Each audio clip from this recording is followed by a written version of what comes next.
You should have never played with me, because then I gotta take it to the 3rd degree, you know?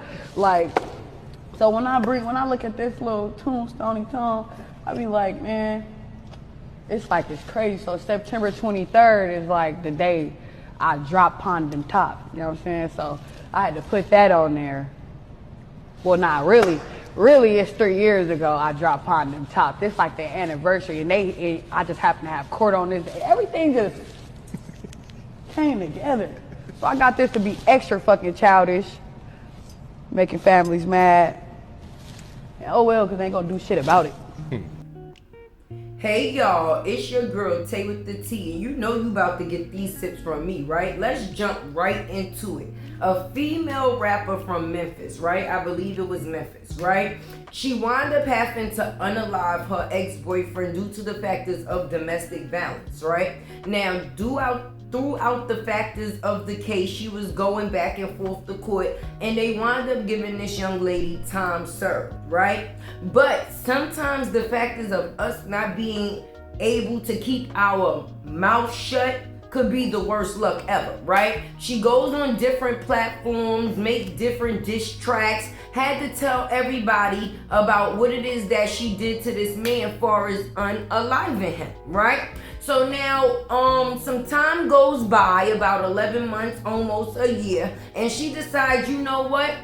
I want to open a business, right? So she decides to open a black-owned beauty supply store in her neighborhood, right? So that's a great thing, right? That would be a great thing, right? Now, unfortunately, the day of the grand opening, people must not have forgot about all of those interviews that she did. Do you understand what I'm saying? Right? Because the day of the grand opening, the same way she bragged about her unaliving her ex-boyfriend is the same way they came to unalive her. Now, this is a classic case.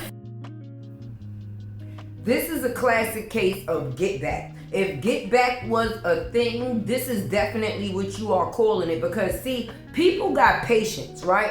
Everybody don't gotta announce their next move. Some people will be silent killers, as you can see here. They was able to wait out the year. They was able to wait out the time and have her think that everything was all fine. And as soon as she decided to make another move thinking that things was cool, what happened? So my thing and my advice to other people is, it's not what you do, it's always how you do it. She started out right and then went all wrong, because from the stories and the things that was told about what she went through throughout the factors of DV, yeah, homeboy was possibly needed to be unalived. Basically, he kept this girl captive in a car for 2 days and told her the only way that she would be able to use the bathroom or to pee would be in a cup, baby. He was not trying to release her on the factors, on top of the factors of telling her that not only am I going to take you out, I'm going to also take your whole family out. So the move that she made, that was granted. But the factors of her having to get on everybody grand stage and brag about it, now that's something different. Something totally different, and it's not something that ever should have happened. And if anybody was actually her friend, they would have told her, listen friend, it's time to slow down on those interviews. You don't need that type of clout even around you. So now at the end of the day, she's no longer here, and I guess he still got his wish granted.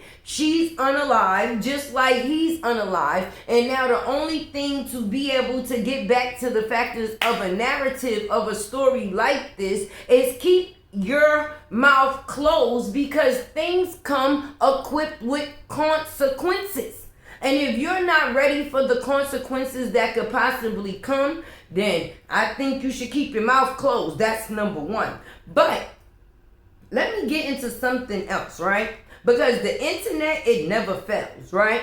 Now, outside of the factors of her being unalived, him being unalived, and the situation being what it is, right?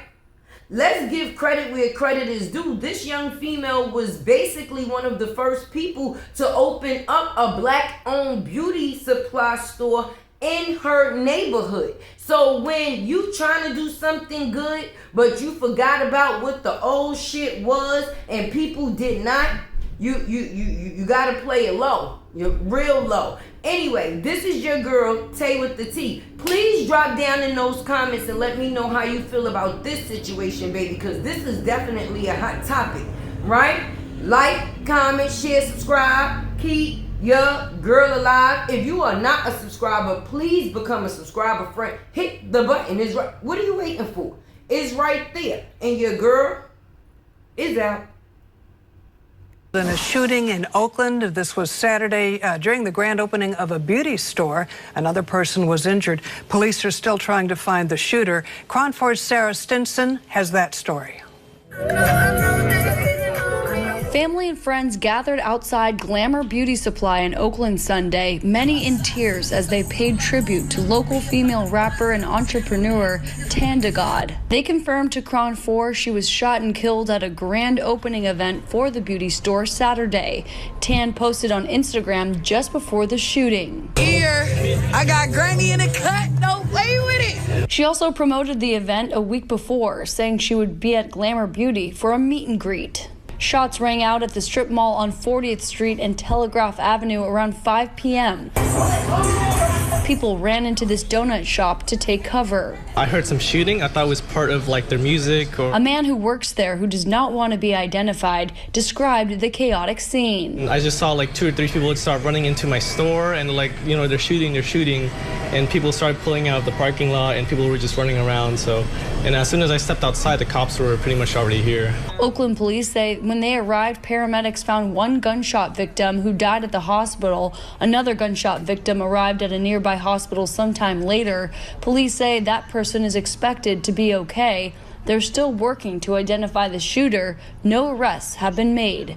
A man who works at a Korean restaurant nearby witnessed the shooting. Just this guy with the hoodie came by and started shooting. And that was it. And he just ran away. The police came. Bay Area rapper and philanthropist Mr. Fab posted about the shooting, saying he was booked to be at the same event, but, quote, God had different plans. He also posted saying he would always remember Tan as a hustling go-getter with a world of ambition, drive, and courage. I got the smoke on this dead motherfucker as we speak. Hold up. You should have never played with me, because then I gotta take it to the 3rd degree. You know? Like, so when I look at this little tombstone, I be like, man, it's crazy. So September 23rd is like the day I dropped Pondom Top. You know what I'm saying? So I had to put that on there. Well, not really. Really, it's 3 years ago I dropped Pondom Top. It's like the anniversary, and I just happen to have court on this. Everything just came together. So I got this to be extra fucking childish, making families mad. And oh well, because they ain't gonna do shit about it. Smoking on that Axewood pack. Oh yeah, you know it.